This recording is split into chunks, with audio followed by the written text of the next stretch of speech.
Dan untuk membahas lebih lanjut terkait dengan peluncuran Koperasi Desa Merah Putih ini sudah hadir melalui sambungan virtual tenaga ahli utama Kantor Komunikasi Kepresidenan, Hariko Wibawa Satria. Selamat sore, Mas Hariko.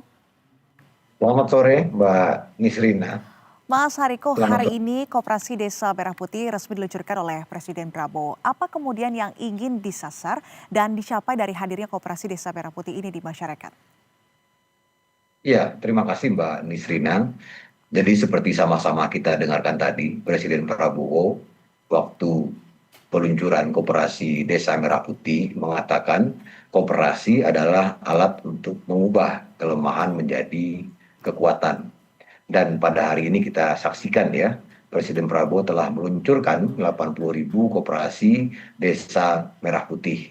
Dan salah satu gerainya adalah nanti itu ada gudang pendingin atau cold storage. Nah, mengapa gudang pendingin atau cold storage ini sangat dibutuhkan dan apa kaitannya dengan Koperasi Desa Merah Putih yang diluncurkan oleh Presiden Prabowo pada hari ini? Jadi Mbak Nisrina, berdasarkan data BPS dan KKP, hasil perikanan tangkap di Indonesia hampir mencapai 8 juta ton setiap tahunnya. Tetapi cold storage atau gudang pendingin atau pendingin ikan yang tersedia hanya mampu menyimpan 800.000 ton dari 8 juta ton atau 10% saja.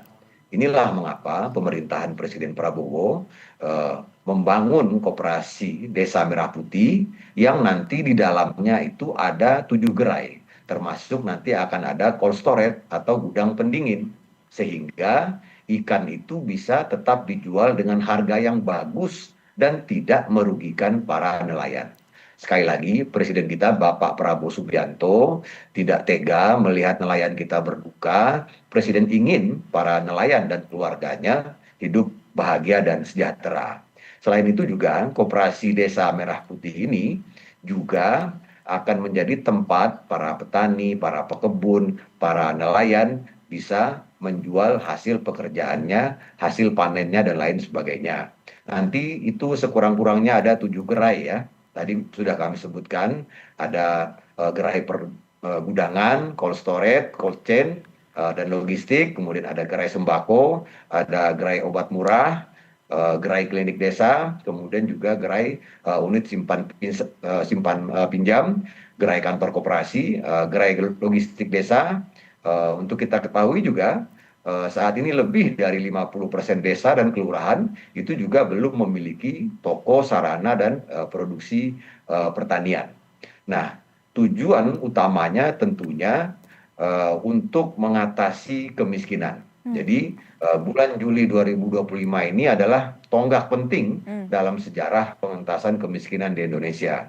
Karena Mbak Nisrina berdasarkan data BPS, jumlah saudara kita penduduk Indonesia yang miskin pada September 2024 ini masih sebanyak 24,6 juta orang. Bahkan saudara-saudara kita ada sekitar 3 juta lebih yang masuk dalam kategori miskin ekstrim.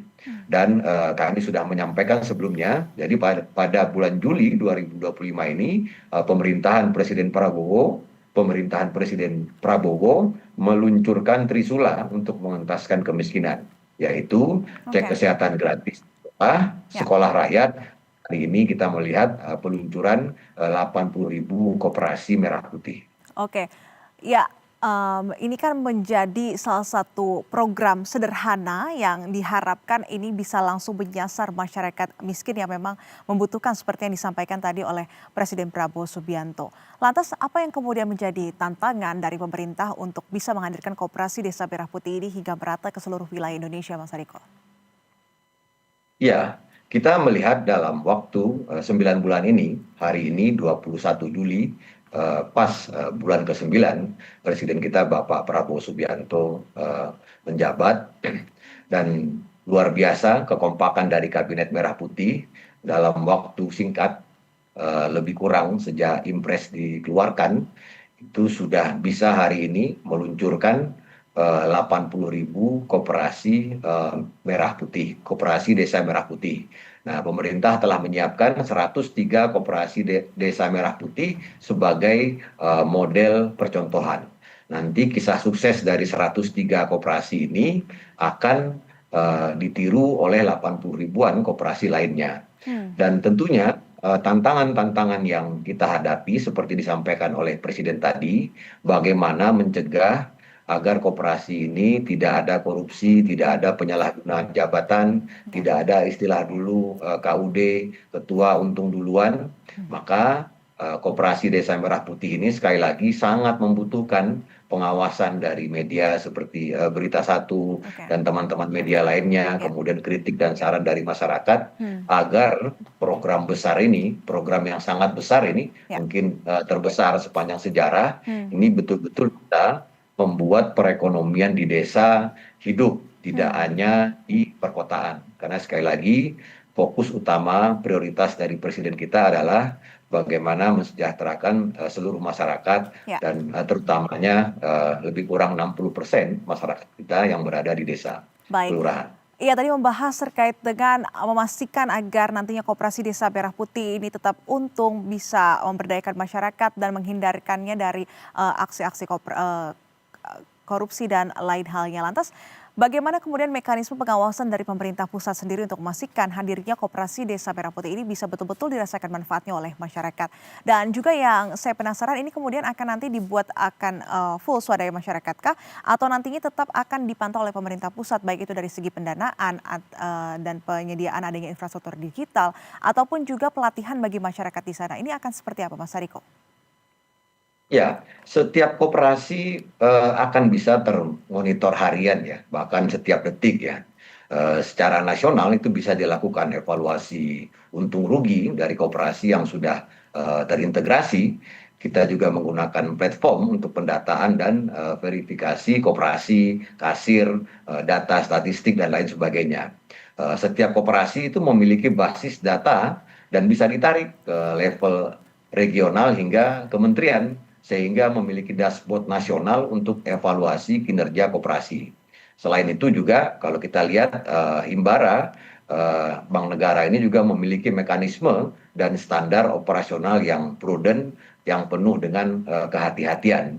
Tapi sekali lagi kita ini semua manusia selalu ada godaan dan itu memang diperlukan pengawasan-pengawasan baik oleh kepala desa, oleh kepala daerah, oleh masyarakat, oleh netizen, karena kita akan dalam tanda kutip melawan berbagai propaganda-propaganda yang menyebabkan yang mengatakan operasi ini sering gagal.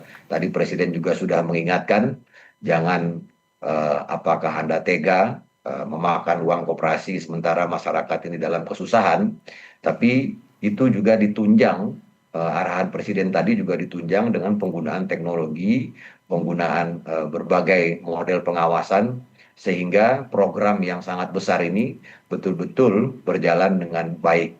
Karena sekali lagi niat utama, keinginan dari pemerintahan Presiden Prabowo adalah bagaimana ekonomi desa ini bisa hidup Baik, seperti yang dirasakan oleh kita-kita ya. di perkotaan. Barang mudah diakses, harganya murah, Hmm, kemudian tadi ya seperti produk-produk pertanian tidak lagi merugikan para petani karena selama ini ada orang yang membayarkan para petani untuk menanam, kemudian dia membelinya dengan harga murah, ya, sehingga para petani kita sebetulnya mereka menanam untuk membayar hutang, bukan baik. untuk menghidupi keluarganya sehari-hari.